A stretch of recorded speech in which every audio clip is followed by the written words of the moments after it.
अपना next topic है आमाशय में पाचन की क्रिया को समझाइए। एक चीज़ ध्यान रखना है, इसमें जो क्वेश्चन बनता है आपके वो कैसे बनता है, या तो इस तरीके से आ जाएगा, मानव पाचन तंत्र का नामांकित चित्र बनाकर वर्णन कीजिए। ठीक है, तो अब तक जो हमने पढ़ा वो एक तरीके से उसका वर्णन हो गया। इसके अलावा अलग से भी पूछा जा सकता है, ये कहा जा सकता है कि आमाशय का मानव पाचन तंत्र का नामांकित चित्र बनाकर आमाशय में पाचन की क्रिया को समझाइए, या फिर ये कह दें कि मानव पाचन तंत्र का नामांकित चित्र बनाकर छोटी आंत में पाचन की क्रिया को समझाइए। तो इसे अलग अलग भी पूछा जा सकता है। तो आज हम बात करेंगे आमाशय में पाचन की क्रिया, कि भोजन का पाचन आमाशय में किस प्रकार होता है।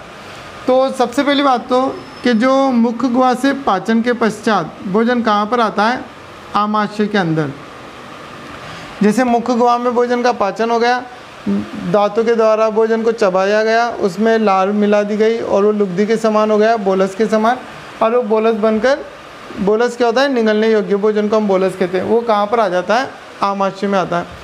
अब आमाशय में क्या होता है कि भोजन 3 से 4 घंटे रहता है, लगभग 3 से 4 घंटे रहता है। और आमाशय की जो दीवारें होती है, इसमें क्या होती है, छोटी छोटी क्या होती है, ग्रंथियाँ पाई जाती है।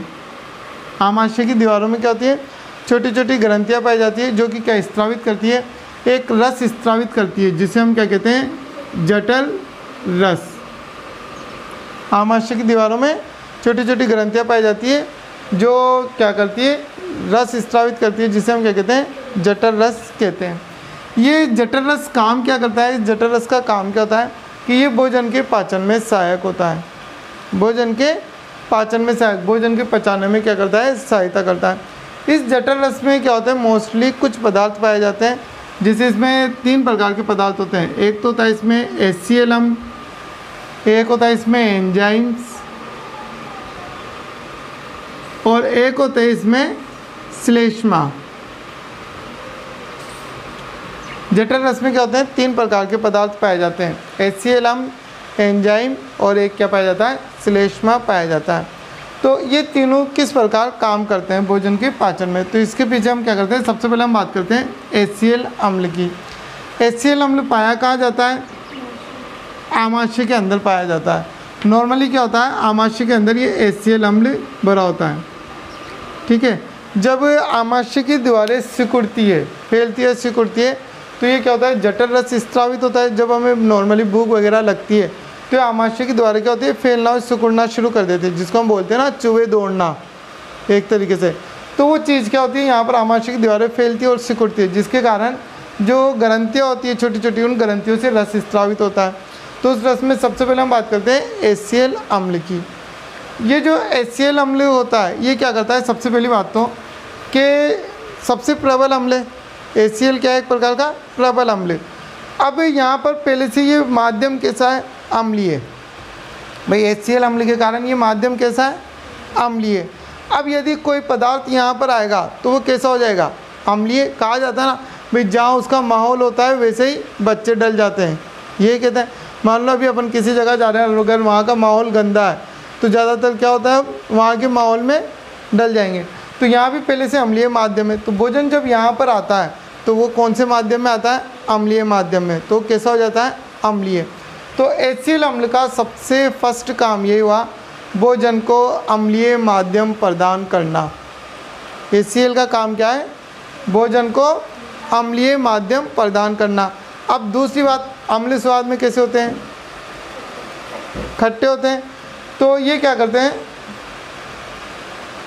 ये फैन बंद करे हो, तो ये क्या करता है, भोजन को अम्लीय माध्यम प्रदान करता है। सबसे पहली बात तो भोजन को अम्लीय माध्यम प्रदान करना। अब दूसरी चीज़, अम्ल स्वाद में कैसे होते हैं, खट्टे होते हैं।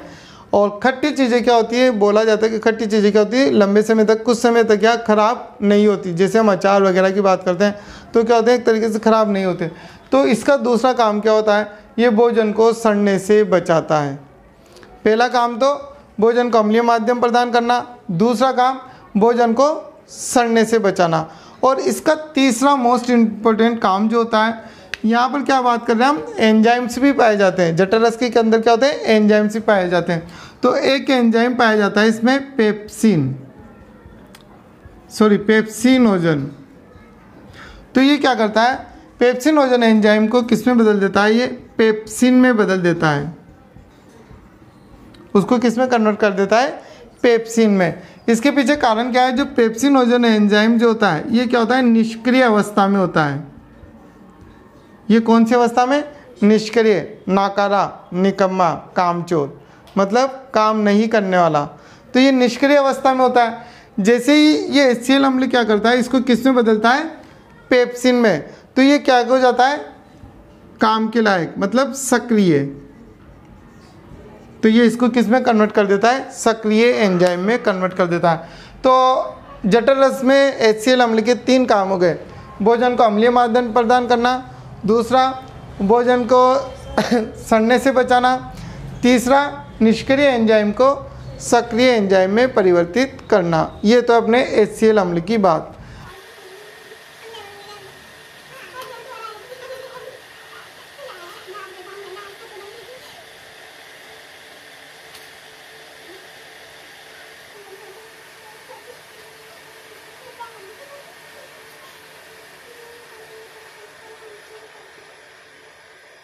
अब हम बात करते हैं एंजाइम्स की, कि इसके अंदर जठर रस के अंदर कौन कौन से एंजाइम पाए जाते हैं। तो सबसे पहला एंजाइम तो यही हो गया, पेप्सिन। अभी जस्ट पढ़ा हमने। तो फर्स्ट एंजाइम तो कौन सा पाया जाता है इसमें? पेप्सिन पाया जाता है। इस पेप्सिन का काम क्या होता है? ये पेप्सिन क्या करता है हमारे शरीर के अंदर, कि जो प्रोटीन हम लेते हैं, प्रोटीन जो भी प्रोटीन कण हम लेते हैं या खाने के साथ हमारा जो प्रोटीन वगैरह आता है, उस प्रोटीन को ये क्या कर देता है? इसको पेप्टाइड में तोड़ देता है। प्रोटीन प्लस प्रोटीओज के अंदर ये तोड़ देता है। पेप्सिन क्या करता है? जो प्रोटीन के बड़े कण होते हैं, प्रोटीन को क्या करता है? ये पेप्टोन प्लस प्रोटीएज, या हम बोल सकते हैं पेप्टाइड, या हम उसको क्या बोल सकते हैं? पेप्टाइड भी बोल सकते हैं। तो प्रोटीन को पेप्टोन प्लस प्रोटीओज में कौन तोड़ता है? पेप्सिन। जब हम भोजन लेते हैं तो प्रोटीन क्या होता है? एक बड़े कण के रूप में हम लेते हैं, तो उसको पचाने के लिए ये पेप्सिन क्या करता है? इसको छोटे टुकड़ों में तोड़ देता है। फिर आगे जाकर जब हम अग्नाशय ग्रंथि की बात करते हैं, तो अग्नाशय ग्रंथि मैंने कल भी बताया था, एक एंजाइम सीक्रेट होता है ट्रिप्सिन। वो ट्रिप्सिन क्या करता है? इस पेप्टोन प्लस प्रोटीओज को या पेप्टाइड को किस में तोड़ देता है? एमिनो अम्लों में। वो आगे जाकर इसको छोटे कणों में किस में तोड़ता है? एमिनो अम्ल में तोड़ देता है। और एमिनो अम्ल में तोड़ने के बाद वो हमारे काम के होते हैं, फिर उनको हम क्या करते हैं? एब्जॉर्ब करते हैं। ठीक, तो पेप्सिन का काम क्या हुआ? प्रोटीन को पेप्टोन प्लस प्रोटीओज में तोड़ना। इसके अलावा एक और एंजाइम पाया जाता है यहाँ पर, और वो एंजाइम होता है जैसे अपने पास रेनिन। एक एंजाइम कौन सा पाया जाता है? जठर रस के अंदर रेनिन नामक एंजाइम पाया जाता है। इस रेनिन एंजाइम का काम क्या होता है? हम जो दूध लेते हैं उसमें क्या होता है? नॉर्मली क्या होता है? वो केसी ओजोन में होता है, सॉरी पेरा केसिन।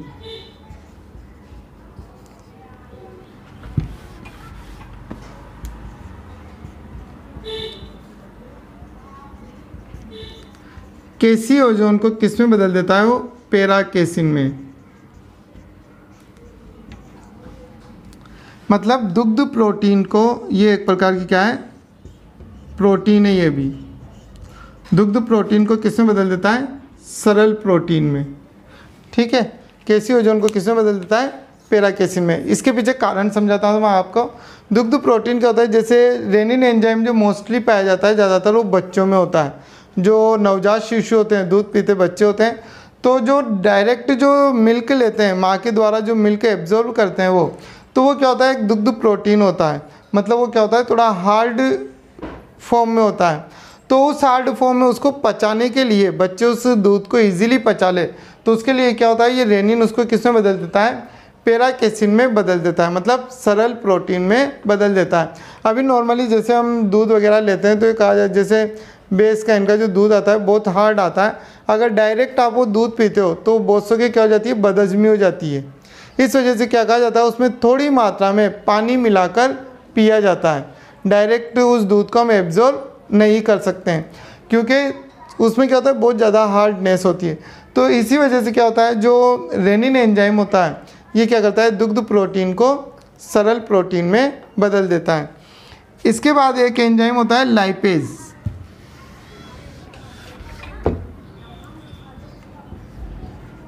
एक होता है लाइपेज। लाइपेज जो एंजाइम होता है ये क्या करता है, भोजन में उपस्थित जो वसा होती है उस वसा का पाचन करता है। भोजन में उपस्थित वसा का पाचन करना किसका काम है, लाइपेज एंजाइम का काम होता है। और एक होता है एमिलेज। एमिलेज एंजाइम क्या होता है, ये भी जठर रस में पाया जाता है। इसका काम होता है वही स्टार्च को माल्टोज में बदलना। जो हमने लार के अंदर पढ़ा था, लार में भी हम एमिलेज भी पढ़ सकते हैं। लार के अंदर भी एक एंजाइम कौन सा होता है, एमिलेज भी होता है। तो ये क्या काम करता है, स्टार्च को माल्टोज में बदल देता है। तो जठर रस के अंदर ये निम्न एंजाइम पाए जाते हैं। एक तो पेप्सिन, रेनिन, लाइपेज, एमिलेज, ये सब किसके अंदर होते हैं, जठर रस के अंदर होते हैं। पेप्सिन क्या करता है, प्रोटीन को पेप्टोन प्लस प्रोटियोज में तोड़ देता है। रेनिन क्या करता है, ये दुग्ध प्रोटीन को सरल प्रोटीन में बदल देता है, कैसियोजोन को पेराकेसिन में बदल देता है। लाइपेज क्या करता है, भोजन में उपस्थित वसा का पाचन करता है। और एमिलेज क्या करता है, ये स्टार्च को माल्टोज में परिवर्तित कर देता है। तो जठर रस के अंदर ये एंजाइम पाए जाते हैं। दो चीज़, एक तो HCl अम्ल और एंजाइम्स।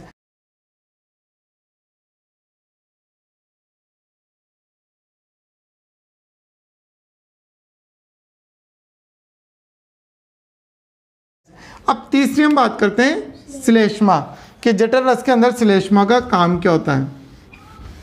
तो जो श्लेष्मा जो होती है जठर रस के अंदर, ये श्लेष्मा क्या करती है कि जो अपनी आमाशय होता है, इस आमाशय के चारों ओर क्या होती है, एक मोटी दीवार बना लेती है। आमाशय के चारों ओर क्या करती है, ये एक मोटी दीवार बनाए रखती है। अब कभी कभी क्या होता है, और एक मोटी दीवार बनाए रखती है और क्या करती है, ये इस HCl अम्ल को किससे, आमाशय की जो दीवार होती है उससे क्रिया करने से रोकती है। श्लेष्मा क्या होती है कि आमाशय के चारों ओर एक मोटी दीवार बना लेती है, और ये जो HCl अम्ल होता है इसको क्या करती है, आमाशय की दीवार से क्रिया करने से रोकती है। मगर इसमें कभी कभी क्या होता है, जो HCl अम्ल होता है इसकी मात्रा क्या हो जाती है, बढ़ जाती है। HCl की मात्रा बहुत ज़्यादा बढ़ जाती है, और ये HCl अम्ल क्या करता है, ये आमाशय की दीवार से क्रिया कर लेता है। HCl अम्ल क्या करता है, आमाशय की दीवार से क्रिया कर लेता है, जिसके कारण क्या होता है, दर्द व जलन का अनुभव होता है। दर्द व जलन का अनुभव होता है, और यहाँ पर क्या बन जाते हैं, छाले, घाव बन जाते हैं, जिन्हें हम क्या कहते हैं, छाले या फिर पेप्टिक अल्सर कहा जाता है। ठीक है। तो श्लेष्मा का काम क्या हुआ कि आमाशय के चारों ओर एक दीवार बना लेती है, जो कि HCl अम्ल को आमाशय की दीवारों से क्रिया करने से रोकती है। कभी कभी HCl अम्ल की मात्रा बढ़ने के कारण वो आमाशय की दीवारों से क्रिया कर लेती है, जिसके कारण यहाँ घाव बन जाते हैं, जिन्हें हम पेप्टिक अल्सर या छाले कहते हैं। एक लास्ट लाइन, आमाशय में जो पचित भोजन होता है उसको क्या कहा जाता है, कायिम कहा जाता है। आमाशय में पचित भोजन को कायिम कहा जाता है। ठीक है। तो ये था आपके आमाशय में पाचन की क्रिया। एक बार फिर रिपीट कर रहा हूँ मैं कि मुख्य गुहा से पाचन के पश्चात भोजन किस में आता है, आमाशय में आता है। आमाशय में भोजन लगभग 3 से 4 घंटे रहता है, और आमाशय की दीवारें जब फैलती और सिकुड़ती है तो यहाँ पर क्या होती है, जठर ग्रंथियाँ पाई जाती है। वो जठर ग्रंथियों से क्या होता है, जठर रस स्त्रावित होता है। ये जठर रस क्या करता है, भोजन के पाचन में सहायक होता है। इस जठर रस में 3 प्रकार के पदार्थ पाए जाते हैं, HCl, एंजाइम और श्लेष्मा। HCl अम्ल के काम क्या होते हैं, भोजन को अम्लीय माध्यम प्रदान करना, भोजन को सड़ने से बचाना, और निष्क्रिय एंजाइम को सक्रिय एंजाइम में परिवर्तित करना। एंजाइम्स की अगर बात करें तो इसमें पेप्सिन, रेनिन, एमिलेज और लाइपेज ये एंजाइम पाए जाते हैं। श्लेष्मा ये क्या करती है कि आमाशय के चारों ओर एक दीवार बना लेती है, और आमाशय HCl अम्ल को आमाशय की दीवारों से क्रिया करने से रोकती है। ठीक। और आमाशय में पचित भोजन को क्या कहा जाता है, कायिम कहा जाता है। इसके बाद भोजन कहाँ चला जाता है, छोटी आंत में चला जाता है, जो कि अपन नेक्स्ट टॉपिक में बात करेंगे।